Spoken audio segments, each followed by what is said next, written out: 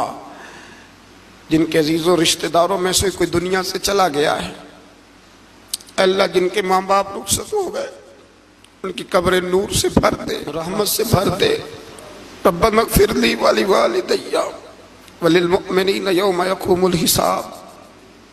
اے اللہ، زندگی میں جب موت کا وقت آئے نا تو ہمیں کلمے کی توفیق عطا فرمانا، ہمیں بے ایمانی کی موت سے محفوظ رکھنا، ایماندار مارنا ہمیں۔ اللہ، ہماری آخرت کی منزلوں پہ اپنا فضل رکھنا، ہم سے سخت حساب نہ لینا۔ اے اللہ، بس خار ہیں، بدکار ہیں، ڈوبے ہوئے ذلت میں، کچھ بھی ہیں مولا تیرے محبوب کی امت سے۔ رب اغفر وارحم انت خیر الراحمین، وصلی اللہ تعالی علی حبیبہ سیدنا و مولانا محمد۔